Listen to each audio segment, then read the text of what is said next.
bisa di-share apakah Telkom ini memenuhi kebutuhan-kebutuhan milenial karyawannya? Terima kasih. Oke, terima kasih Mas Domi.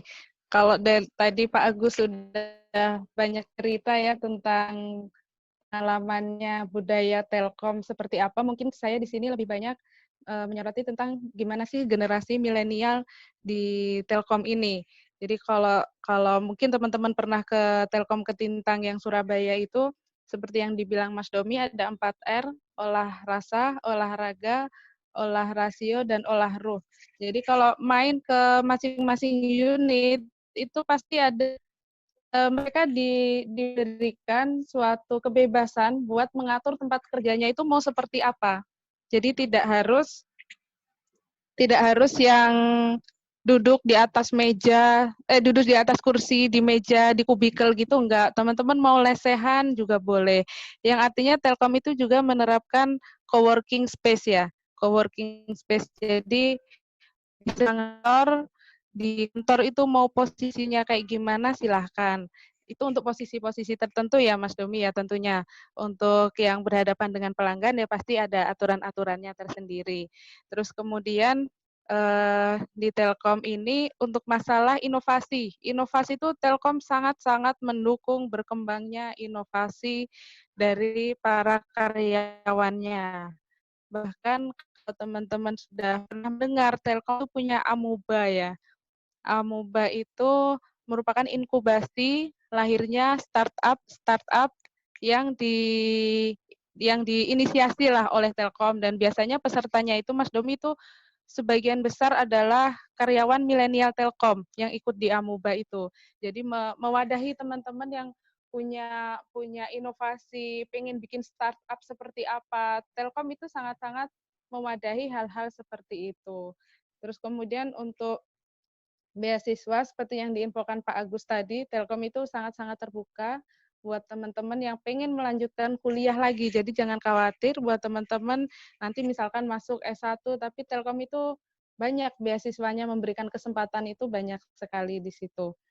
Dan mungkin saya mau sharing juga tentang work-life balance di Telkom ya. Jadi kita itu tidak hanya dituntut untuk kerja, tapi kita juga diberikan fasilitas untuk hidup yang lebih seimbang, lebih balance gitu. Biasanya di kantor-kantor tuh dikasih ini Mas Domi, ada alat kesehatan, ada. Jadi buat kayak fitness gitu pasti dikasih. Terus misalkan sukanya tenis meja, terus kadang-kadang biliar, meja biliar pun ada di kantor Madin tuh ada meja biliar yang ketika stres dengan pekerjaan terus ke main biliar lah sebentar biar refresh kayak gitu. Itu kalau dari sisi milenialnya. Terus kemudian kalau saya pengen ngasih info ke teman-teman mahasiswa ya kerja di Telkom itu yang penting adalah satu harus bekerja keras, kedua kalau kerja cerdas pastilah ya. Yang kedua itu jangan antipati terhadap sesuatu yang baru. Karena ketika kita misalkan seperti saya lulusan informatika ya, di awal dikasih pekerjaan masih lurus dengan informatika di bidang networking. Tapi kemudian saya harus terjun ke sales. Nah, jangan antipati terhadap hal-hal perubahan yang mungkin kita tidak merasa awalnya tidak akan terbayangkan, tapi kita harus mencoba hal-hal baru tersebut. Gitu Mas Domi. Oh ya, kalau untuk sistem karir mungkin ya, sistem karir itu kalau misalkan teman-teman lihat, saya di sini, saya alhamdulillah sudah menduduki sebagai Kepala Kantor Telkom Bojonegoro. Dan kalau dilihat, memang masih generasi milenial. Biasanya untuk posisi-posisi seperti saya ini adalah teman-teman yang sudah senior lah, karena yang di-handle itu kan urusannya mulai A to Z, menguasai satu daerah. Nah, di sini adalah bukti bahwa karir di Telkom itu sangat tergantung oleh kita sendiri, seperti yang diinfokan Pak Agus sendiri. Seberapa jauh kemampuan kita, seberapa jauh kemauan kita untuk berprestasi, untuk meningkatkan karir kita. Dan di Telkom itu yang nggak ada kong kali kong, terus berdasarkan masa kerja, mana yang tua dulu itu nggak ada. Tapi murni adalah karena performansi kita, etos kerja kita, itu yang dinilai, dan juga kemauan kita. Gitu, Mas Domi. Baik, Mbak Irma, sharing yang sangat menarik sekali. Eh, Jadi sudah diperkuat lagi ya teman-teman bahwa peluang untuk di Telkom untuk mengembangkan karir, mengembangkan pendidikan besar ya. Dan juga diperkuat lagi tadi bahwa di Telkom itu kita open, transparan, ya, kita juga menerapkan prinsip good corporate governance. Jadi siapapun bisa. Jadi jangan ada pola pikir wah saya nggak ada network nih, saya nggak dekat orang-orang tertentu nih, nggak ada ya. Jadi semuanya itu bergantung teman-teman mau atau enggak, mau mencoba hal yang baru, berani mengambil resiko juga atau enggak. Ya, jadi ini memang kalau di Telkom itu teman-teman sedikit sharing ya, bahwa di Telkom itu karena kita kan salah satu BUMN yang mengalami kompetisi yang cukup sengit ya teman-teman ya. Beda mungkin dengan PLN ya, atau mungkin beda dengan kereta api gitu ya. Kalau di Telkom di semua industri yang kita masukin selalu ada kompetisi. Mohon maaf misalnya jualan IndiHome, ada merek merek lain juga ada banyak ya.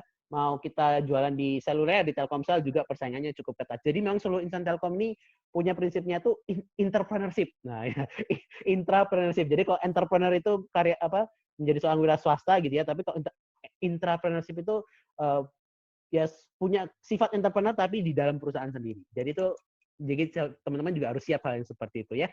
Jadi teman-teman itu dua sesi yang pertama. Monggo kalau ada pertanyaan, rekan-rekan silahkan tulis di kolom chat ya. Tulis di kolom chat atau teman-teman bisa angkat raise hand, tombol raise hand. Nanti saya akan allow to talk begitu ya, supaya kita bisa tanya jawab. Monggo, ini kita sudah nyampe di sesi kedua. Sebelum masuk ke sesi ketiga, apabila teman-teman ada pertanyaan mengenai dua topik yang baru saja kita bahas, kisah perjuangan bergabung di Telkom, budaya dan suasana kerja di Telkom, teman-teman, rekan-rekan semuanya bisa tulis di kolom chat atau klik tombol raise hand. Nah, sambil menunggu teman-teman nulis pertanyaan ya atau raise hand gitu ya. Saya mau nanya nih ke Mbak Irma, mohon izin ya. Mbak Irma, Iya, Mas ya, Domi. Oke. saya mau nanya nih Mbak Irma, gimana sih Iya. rasanya tadi mungkin cuma sekilas Mbak Irma, tapi sebenarnya udah sempat dibahas, Mm-mm. baru sekilas banget. Gimana sih rasanya dan tips-tipsnya yang bisa dibagi ketika kita, loh, saya ini orang IT, tapi disuruh jadi sales. Nah, itu. Jadi ketika harus Iya. apa ya, kita harus menguasai bidang yang sangat jauh dari apa yang bukan bidangnya kita gitu ya. Nah, ini kira-kira tipsnya apa nih Mbak Irma ya supaya kita tuh adaptif terhadap perubahan. Terima kasih Mbak Irma. Oke, Mas Domi. Jadi memang saya dulu ketika di bidang network engineer ya, Mas Domi ya, lebih banyak berhubungan kan dengan perangkat, jarang berhubungan dengan orang. Pergaulan juga terbatas, kayak gitu kan. Terus tiba-tiba saya mendapatkan SK, kalau di Telkom kan langsung SK ya, SK sebagai seorang account manager. Account manager di mana pelanggannya adalah pelanggan pemerintahan, terus perusahaan-perusahaan besar, seperti itu kan. Nah, awalnya saya juga sempat yang, waduh, gimana ini, saya nggak pernah, jarang bertemu dengan orang, jarang berinteraksi dengan orang. Tapi kembali lagi saya dari diri saya sendiri, saya mencoba untuk membuka mental block dari diri saya sendiri. Jadi kadang yang membuat kita tidak pede, yang membuat kita tidak bisa adalah pikiran kita sendiri. Kita bilang, wah saya nggak bisa ini. Tapi ketika kita membuka mental block itu, kita yakin pasti saya bisa dan pasti saya akan berusaha untuk menjadi yang terbaik. Istilahnya saya dulu di bidang network, saya merasa oke, saya sudah cukup nih di sini, saya sudah menguasai apa yang seharusnya saya kuasai di situ. Nah, memang ada satu challenge buat diri saya sendiri ketika saya sudah menguasai satu bidang, saya pengen menguasai bidang yang lain. Seperti yang kemarin network saya merasa sudah menguasai. Saya dalam diri saya sendiri saya terchallenge, saya pengen nih belajar bidang yang lain. Ternyata inline dari perusahaan memberikan amanah kepada saya untuk menjadi seorang account manager. Nah, ketika menjadi account manager, saya bergerak di bidang sales ya, bertemu banyak orang. Nah, di situ saya selalu ingin membuktikan bahwa saya ini bisa menjadi yang terbaik di pekerjaan yang diamanahkan perusahaan. Jadi ketika saya menjadi sales, ya saya totalitas di situ.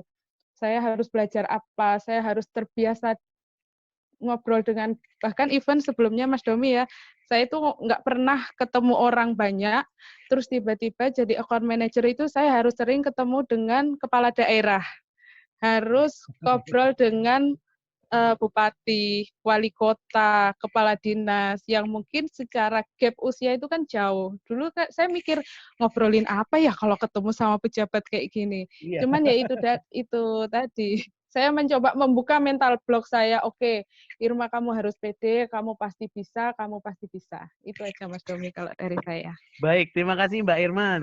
Iya, Nih ya, heeh. tadi tipsnya adalah membuka mental block dan siap dan selalu berani belajar. Dan Iya.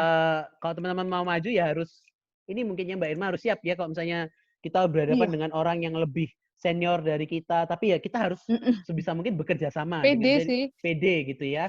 Jadi jangan Heeh, malu, jangan heeh. minder ya. Kalau siap, Mm-mm. kalau mau ingin maju atau ingin besar harus siap bertemu ya, atau berkomunikasi dengan orang-orang yang besar juga. Iya. Oke, terima Iya, kasih Mbak siap Irma. betul Mas Hmm. Domi. Saya ada mau Iya, saya tanyakan heeh. juga ke Pak Agus. Mohon izin Pak Agus ada yang mau ditanyakan. Ini Pak, gimana sih rasanya? Kan kalau kita di bidang IT itu Pak, itu setiap tahun selalu ada yang baru, ada perubahan baru. Hari ini kita sudah belajar ini, lagi mengembangkan, belum selesai 100% dalam perjalanan keluar teknologi baru, belajar lagi. Padahal yang sebelumnya aja belum sempat terimplementasi atau seperti apa gitu ya. Jadi IT ini kan perubahannya cepat sekali Pak Agus ya. Mungkin bisa di-sharingkan bagaimana Pak Agus sebagai seorang IT manager kan di Telkom Regional 5 begitu bisa adaptif terhadap perubahan. Tadi kalau misalnya Mbak Irma kan uh, dari orang network belajar marketing jadi sales, bahkan 2 tahun berturut-turut ini saya lihat dari CV-nya luar biasa.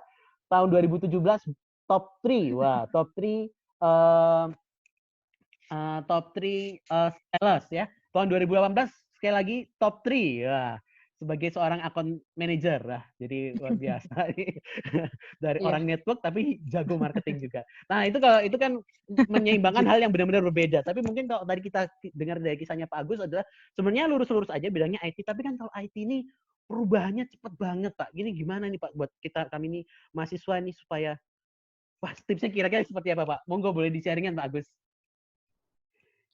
Terima kasih, Mas Domi. Ya. Ini saya kebetulan dapat yang lurus, lurus terus ya. Jadi kalau untuk di IT tantangannya seperti yang tadi Mas Domi sampaikan ya, mungkin adanya perubahan di bidang IT sehingga menuntut kita juga harus adaptif dan bagaimana kita bisa meramu sehingga perkembangan IT yang tepat itu bisa terdeliver ke pengguna kita, tapi pada saat yang tepat gitu ya. Jadi kalau di Telkom itu banyak sekali aplikasi atau penerapan IT yang digunakan.